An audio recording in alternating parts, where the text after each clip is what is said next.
Of course.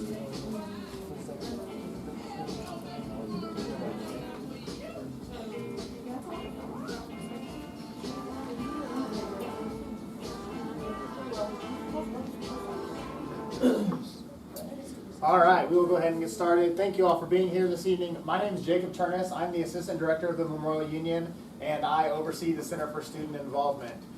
This is our annual student organization meeting. I'm very happy that you're all here. It's good to know that we've got active and involved student organizations. So we're going to cover a lot of information during this meeting, but again, we're going to be collecting information, or your responses throughout. This is so that we know, because there are several people that are presenting these meetings. This way we know that the information we're hoping you're getting is actually being, received properly. So if you'll answer these questions as we go through, this handy dandy little symbol will let you know that whatever's up on the slide at that time relates to a question that you're about to answer. So you can progress through at your own pace, but if you watch for the symbols, that'll help you make sure that you're answering the questions based on the information we're providing. So we're talking about student organization. So you tell me, what makes a student organization? What's necessary for a student group at Fort Hays State University? Constitution and bylaws. You have to have a constitution and bylaws.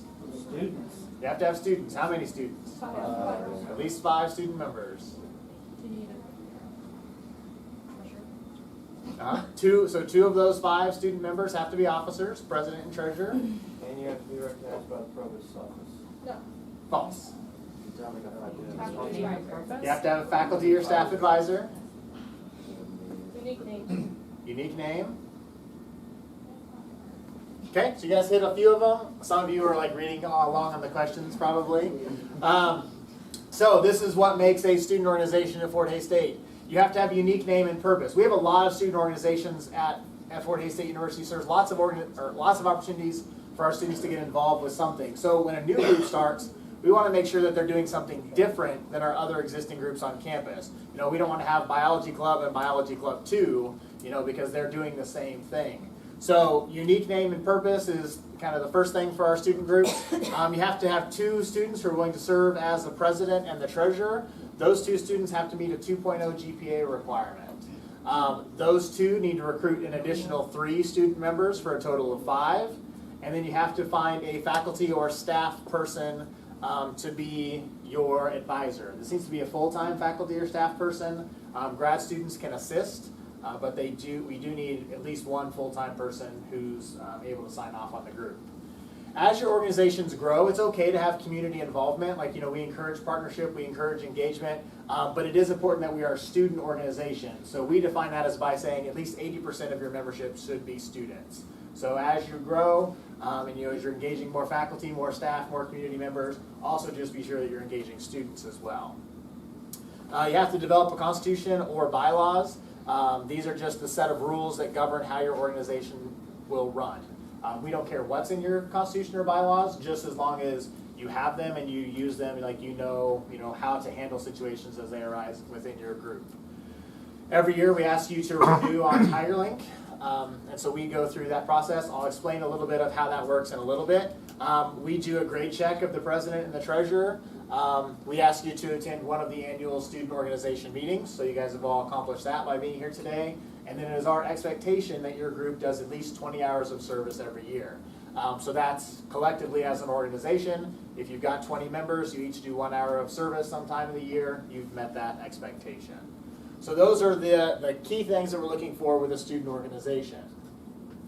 So when it comes to registering your organization and renewing, each organization must do it every single year. It typically happens, this time of year. The deadline is September 16th, so that's coming up pretty quickly. So make sure you go ahead and get that information in. A lot of times people wait all the way until the deadline to register, and since we have to review all of those, sometimes it takes us a little bit past that deadline to get you finally approved. So the earlier you turn in your registration, the easier it is for us to work our way through all of those. So you'll submit that through TigerLink. We go through and review every single renewal. If you're missing information or something is incorrect, we will deny those and send them back to you to correct that information. But if everything is correct, we'll move you on through the process. After we review your application, we check your president and treasurer's grades to make sure that they meet that 2.0 standard. And then once everything is done, the president, the treasurer, and the advisor will get an email approval letting you know that everything is done and you are fully renewed as a student organization. So is anybody in here considering starting a new organization? Okay, so on the organizations page, when a new group is ready to form, they use this register a new organization button. As an existing organization, you won't want to click that because then you'll try to create a duplicate account, which isn't good news. What you'll actually want to do is go to your organization's page. So we've used Alpha Gamma Delta as the example here. And if you haven't renewed yet for the year, you'll have this blue eligibility bar and you click register there. What that will do is make sure that your new registration information is tied to your existing organization profile. It will also pre-populate a lot of the information that you submitted before so that you can just make updates as necessary. Update your profile, update your roster. You don't have to start from scratch every single year. So make sure that you utilize your organization's page for the renewal button. When you click on the organization, it'll bring you to the instructions page. It's a lot of instructions, kind of hard for you to read it from here, but I show you this because it's important. Even though it's a page of information, it'll probably take you a whole minute to read. Take that minute, because most of the time when we deny an organization, it's because you did something that was explained in the instructions, but you did it incorrectly. I'll say the number one reason that we deny organizations is number 5 on this list. So you have to provide FHSU email addresses for your members. And it's important that it's their FHSU email. Can't be a Gmail or Hotmail or Outlook or any of those other things, because TigerLink is integrated into Fort Hays' system. So your student ID number is tied to your TigerLink account, which is tied to your email, which is tied to your Tiger card. So it's all interconnected. So it's important that we have your FHSU email on these rosters. So take the minute to read the instructions before you go through the steps. It will take a little bit of time up front, but it'll save you time later on.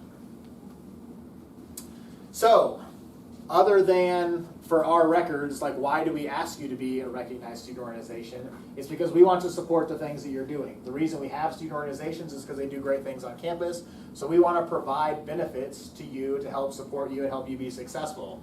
So these are just a few of the things that recognized student organizations get to benefit from. You can reserve rooms on campus, in this building, and you can reserve buildings in HHP, you can reserve classrooms, you can reserve the quad, you can reserve lots of spaces on campus. You can hold fundraisers. We'll talk a little bit more about opportunities for you to earn money. You can utilize the poster route to advertise your events. So that's 40 different locations on campus. So if you're advertising for a meeting or an event or something that's going on, you can bring those into us and we'll post those up around campus for you. A lot of times we get outside groups that want to post flyers on campus. We don't let them. It's reserved for student organizations and campus departments. You can participate in homecoming, and we have a new graduate assistant this year that's been working on a lot of new homecoming activities. So we'll talk about that a little bit more here in a bit. You can also qualify for SGA funding, and we'll talk about that here a little bit more. TigerLink has a lot of benefits that you can utilize on there. You can post news articles to talk about all the great things you're doing. You can have a data storage for your meeting minutes, for your officer notes, for your constitutions. All that stuff can be stored. You can do pictures on there. You can do events. You can track membership numbers and event attendance. So lots of benefits just by utilizing TigerLink. And then as you're trying to spread the word to students and faculty and staff on campus, you can send email announcements through Tiger Daily and the All Student Announcement, which again, we'll touch on that a little bit more in the future. Any questions from anybody so far? I tend to go through this stuff pretty quickly, but if you've got anything you want to know, please let me address that. Okay. We do always like to talk about Title IX. So Title IX is the federal law that is about harassment or being safe from harassment and on the basis of any of these protected classes. So we want our university to be safe. We want our student organizations to be safe. So takeaways for you is to know that Dr. Keegan Nichols is our Title IX coordinator. So if there's ever any issues, that is the individual that you can go talk to. Another takeaway for this is your student organization advisors are mandated reporters under law. So if they become aware of a situation of harassment, they are required to report it to the university. So anybody can report a situation, but if your advisor becomes aware of something, they have to report it through the proper university channels, which starts with Dr. Keegan Nichols. Okay, so we're going to talk a little bit about funding because you all do great things. You need some money to do that. So we have Emily from Student Government. So first off, talk about all the opportunities that they have for you. Okay. Hi guys, so there are 3 primary ways that student organizations can get money through the Student Government Association. And tonight is actually our first meeting, so all of these will all sort of become available tonight. Committees will start meeting, so just that you're aware of that. And all of this, there's a quick fax link that will be made available on TigerLink for you guys. But if you have any questions, please feel free to stop by. We're right next door. Our treasurer is happy to help you tell you guys how much is in your student activity account, any of that fun stuff. So the 3 ways that you guys can get money from Student Government Association. The first way is through appropriations. And your organization can request up to $1,000. These are things for like trips, speakers, bringing events to campus, stuff like that. Or if you have an individual in your group who is going to present at a conference, if they've done some sort of research, that individual in your group can request up to $500 through the appropriations account. And this money is used for student organizations who are not receiving funds from the allocations process. So if you receive funds from allocations, you cannot use appropriations money. Appropriations money has to be used in the fiscal year that it's given. So if you are awarded $1,000 of appropriations in September, it needs to be used by the time the fiscal year 2016-2017 is over. Also note that this is a reimbursement process, so you apply for the money and that money is guaranteed to you, but you're paying that money out of pocket. You need to keep those receipts, and the Student Government Association is going to reimburse you that money. The second way is through equipment. So for example, if the rodeo club needs a new roping dummy, those can be very expensive. So you can request up to actually $10,000 from our equipment request. We will fully fund up to $1,500, and then we're going to match you dollar per dollar up to $10,000, depending on your needs. Because I know equipment for like rodeo club, shooting sports club, the robotics teams, those get very expensive. So we can actually fund up to $10,000 for that. And for this one, you can have received allocations money in order to get equipment. But again, this has to be used during the fiscal year that it's given. So if the Student Government Association awards you equipment in September, it needs to be used during the 2016-2017 fiscal year. The third and the biggest way to receive money through Student Government Association is the allocations process. So this is sort of a much lengthier process. And there are 2 deadlines for this. There's a soft deadline and a hard deadline. The soft deadline is not mandatory, but it is the first Monday in December, which is December 5th this year. And we highly recommend that you utilize this deadline. So if you turn your budget into Student Government Association on December 5th, our treasurer, the allocations committee chair, and our vice president are going to go over your budget. They're going to look over what's missing, what you might need to add, anything like that, so that they can give it back to you and you guys can make corrections or edits to make sure that you guys are getting funded for what you really need, making sure you're not missing anything on your budget. So they're going to advise you as long as you use this soft deadline. And then the hard deadline is the last Friday in February, which is February 24th, 2018. Sounds very weird to say 2018, but that's when the hard deadline is. In the past, it's also been hard copy. So keep an eye out. We're sort of moving that. We're going to try to move the allocations process all virtually. You guys create your budgets virtually, and then you have to print them off, bring them in. So it's sort of a waste of paper and sort of energy on your time. So sort of be looking for different ways in that. And the difference with allocations is that that money is used for the next fiscal year.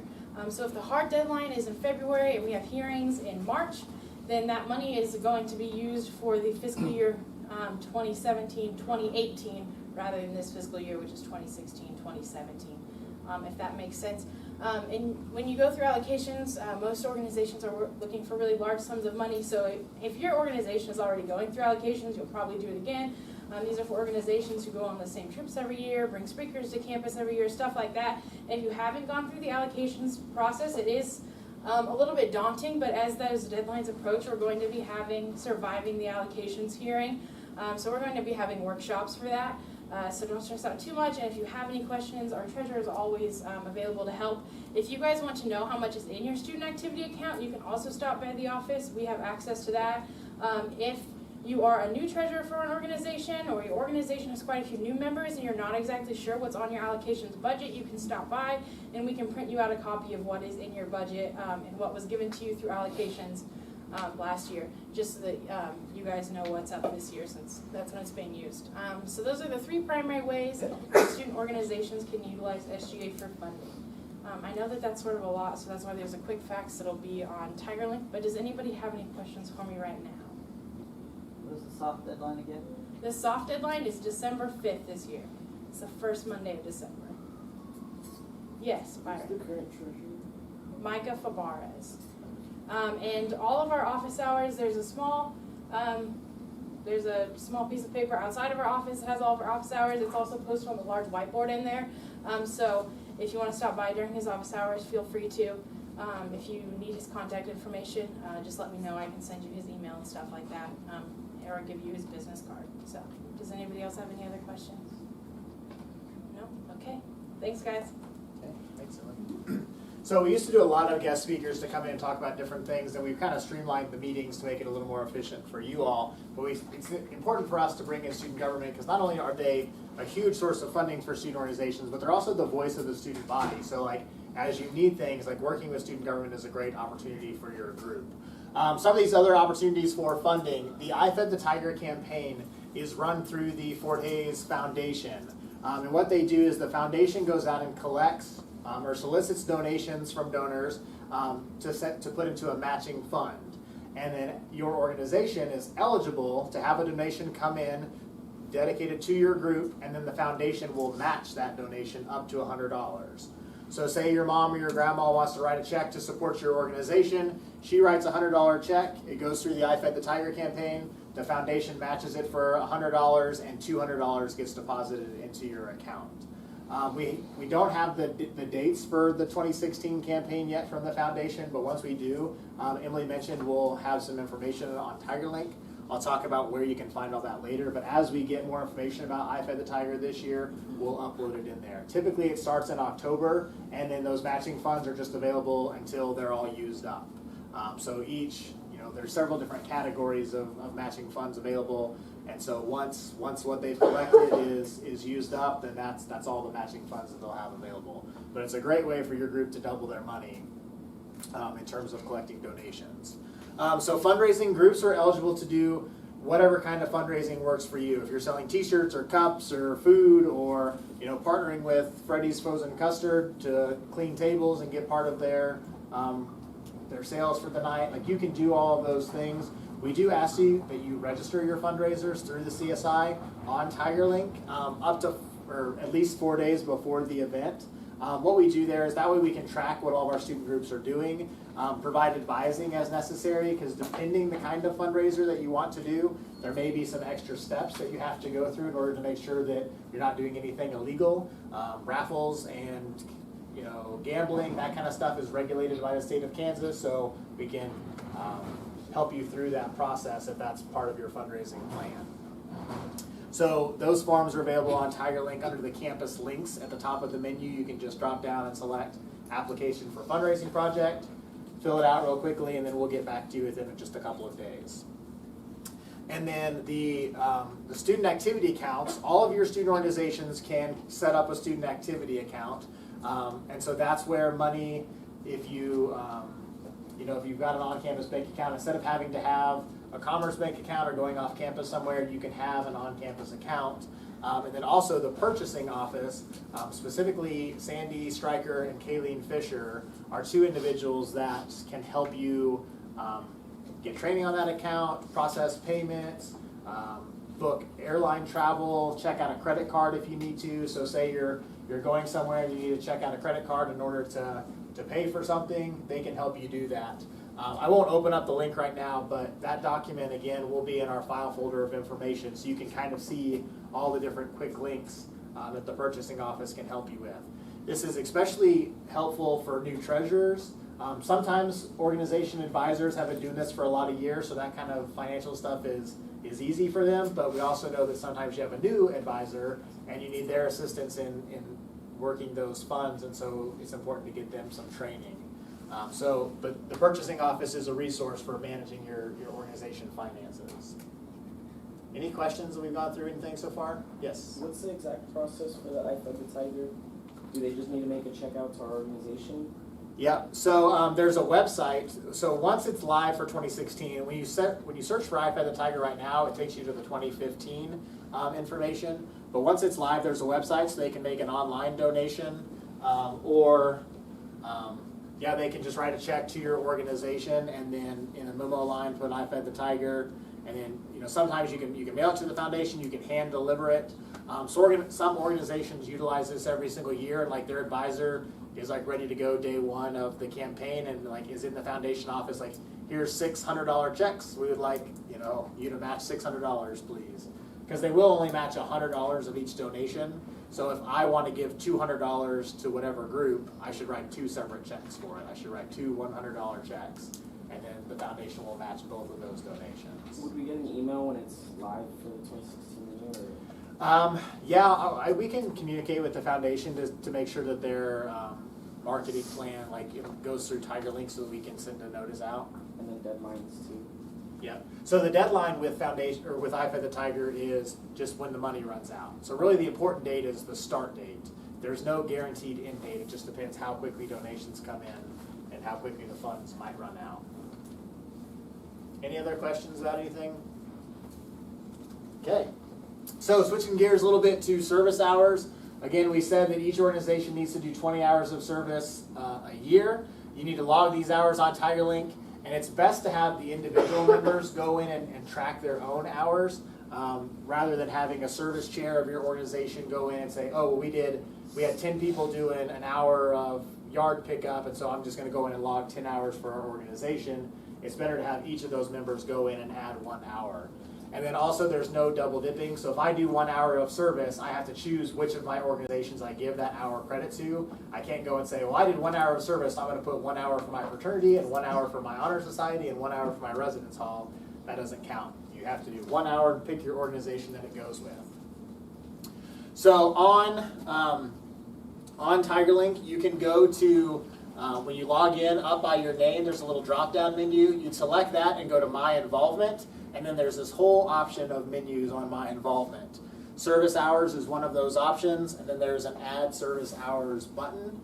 Once you click on that, it will take you to this screen where you'll select the organization that you want to give credit to. So it'll pre-populate every organization that you're a part of, as long as you're on their membership roster at TigerLink. You'll put in the description of the service that you did. So say I walked dogs for the Humane Society for 1 hour, I could put, Humane Society of the High Plains, dog walking. I'll put the date, I'll put the number of hours that I did, and a verification contact. The verification contact needs to be somebody from the group that you did service for.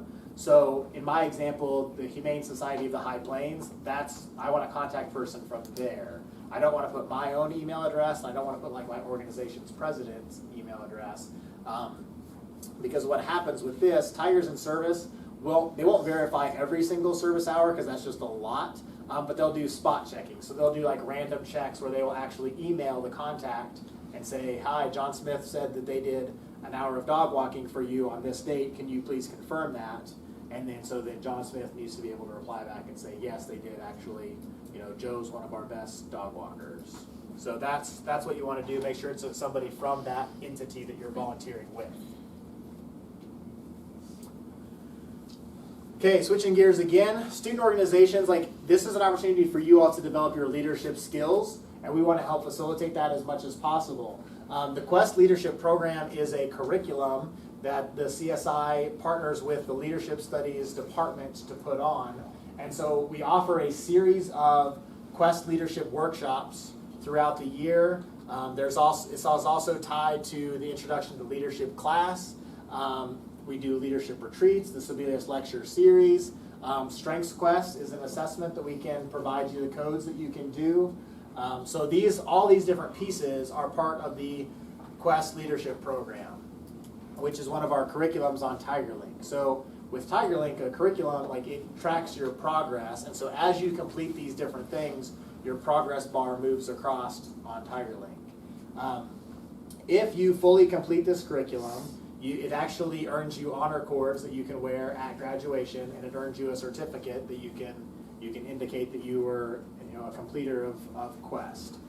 So it's a university-wide recognized leadership development program. It's kind of like getting a minor in leadership, but instead of classwork, it's in experience. And so we want you to have all these different experiences to earn that Quest curriculum. One of the kickoff events for the curriculum this year is the Spencer Stone event on September 13th. Anybody know who Spencer Stone is? A couple people do. That's good. So, do you remember about a year ago when there was an attempted train hijacking in Paris, or on the way to Paris? Do you guys remember that story? There was 3 Americans involved that thwarted that attack. So Spencer Stone was one of the U.S. citizens. He's actually an airman who was on that train, and they saw a fully armed gunman, and him and his 2 friends took that guy out. Spencer was injured in the incident, but they stopped this individual from killing a lot of people on that train. So Spencer's going to be here and talk about how his military experience, how his leadership skills, how he had to act in that moment, and relate to how sometimes we have to make difficult decisions in our leadership lives. So he'll be here on campus. The 13th, I think, is next Wednesday. So up in the black and gold room. Tuesday? Okay, Tuesday. But Jacob, so that's an individual thing though, that's not something that your organization does as a group, That's right, yep, any individual can do it. So it could be your president that does it, it could be just a general member. So yeah, it's all individual, and there's not a time limit. So as long as you're a student, you can continue to move towards this. So it's not that you have to do all of these things in one semester or 1 year. A lot of times, we've had this going for 3 years, and we have a lot of people who are just getting to 80 or 90% complete now.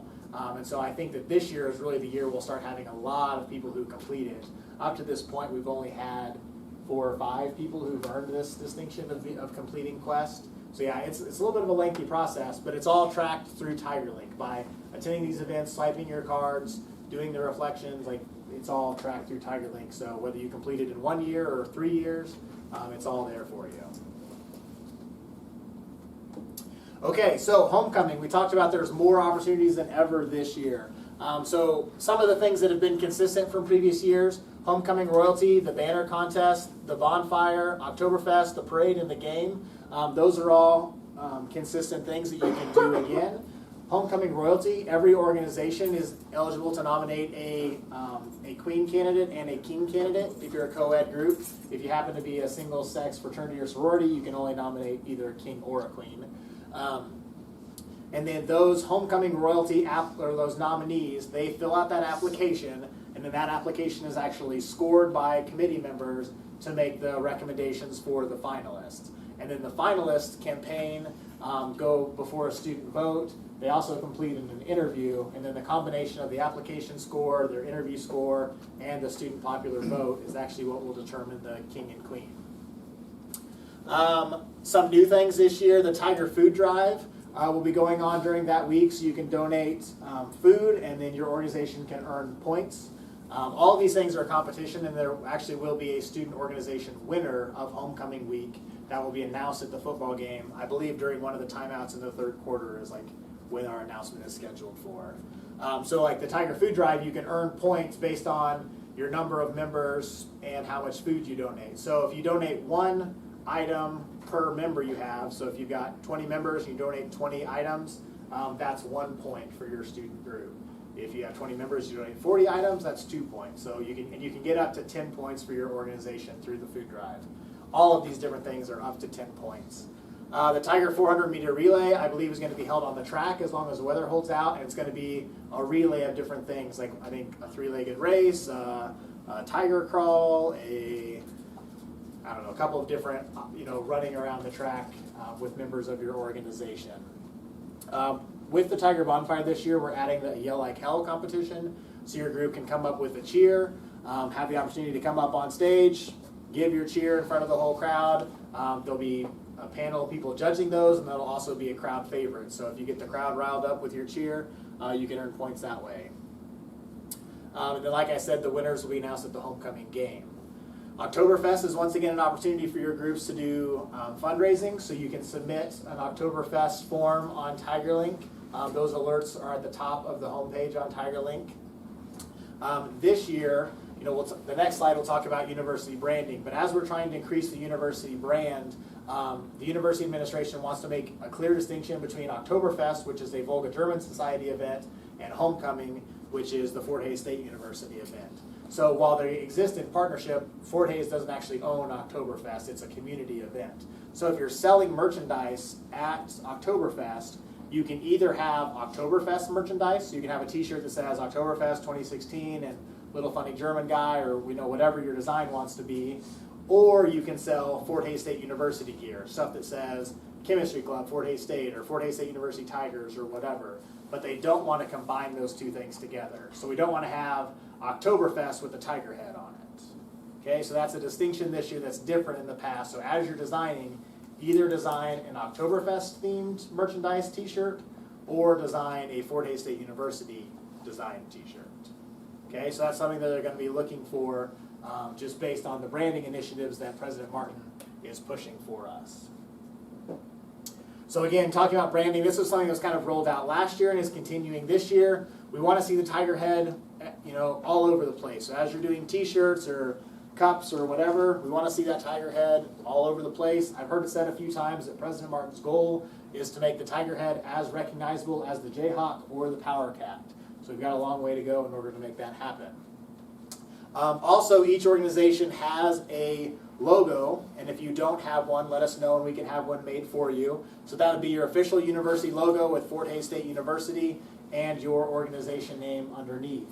We'd like you to use this on your print materials, on your posters, on your brochures, on your letters, those kinds of things to help brand your organization as a part of the university.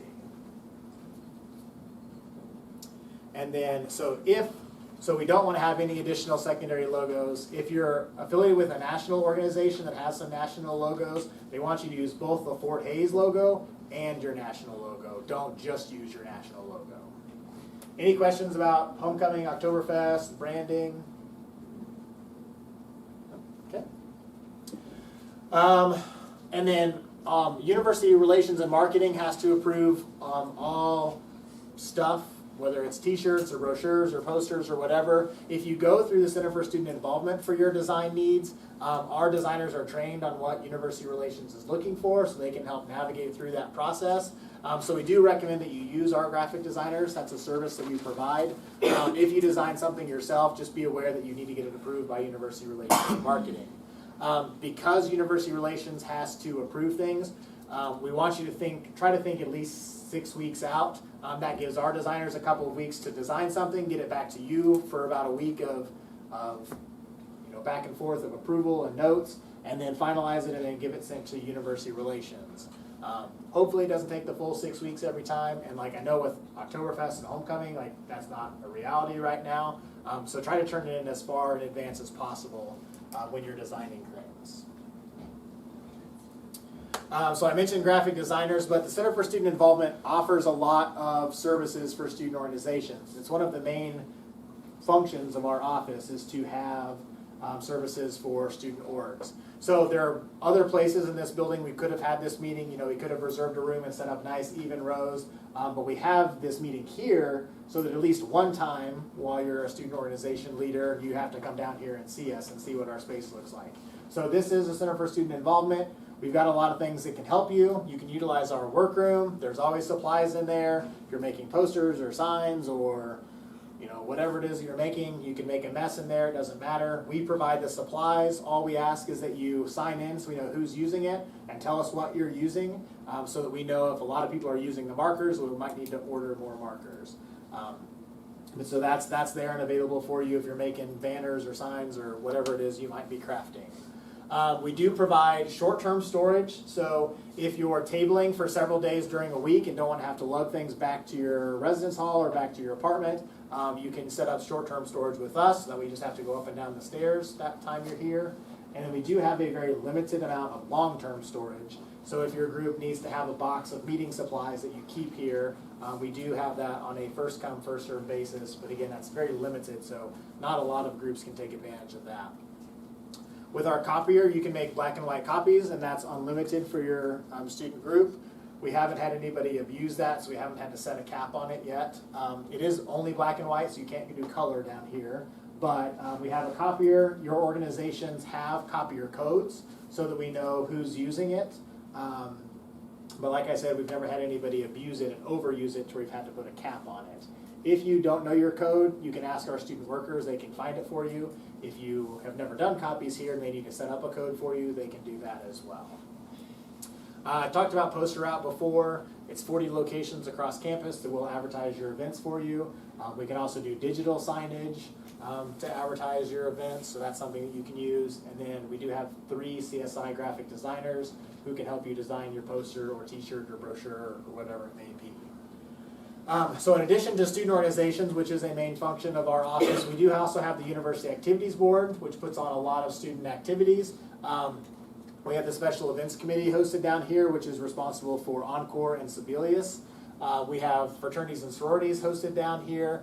We manage TigerLink, and then student government is right next door, so we collaborate with them quite a bit. So if you're looking for those people, this is where you find them. Space reservation is one of the opportunities for you. The union has a lot of space that you can utilize. So all those different meeting rooms, if you're doing tabling, if you want to be outside on the quad or the patio. Also, if you want to use the Beach Smith Performing Arts Center, you reserve that here through the union. And Misty Graham is the contact for that. She's upstairs in room 208. And then you can see her phone number there if you want to call to make a reservation. We do have an agreement with Chartwells in this building, so if you're catering meals, we do want you to use Chartwells as the food provider. But there are, some times where we do make exceptions. Like if, for example, your members are wanting to do a bake sale, so you're making these things yourself. A lot of times they let you bring in that food to sell. Or if you're doing a certain kind of cultural food that maybe Chartwells isn't as familiar with making, they do exemptions to let you bring in those kinds of food. Or if, for example, an entity donated food to you, a lot of times they will let you do that. So anytime that you want to have in outside food, we do ask you to fill in an exemption request form, which is again TigerLink homepage under the campus links. Some announcements, ways you can get your word out to different people. We've talked about Poster Out, but also the email announcements. Tiger Daily is the faculty and staff daily email, and then the all student announcement. The 2 email addresses are there. These go out, or information needs to be submitted before 10 a.m. daily. If you get it to them after 10 a.m., it'll wait until the next day to go out. So if it's something that's time sensitive, make sure you get it to them on time. And it's only headline and body text. You can't do graphics in either of these emails.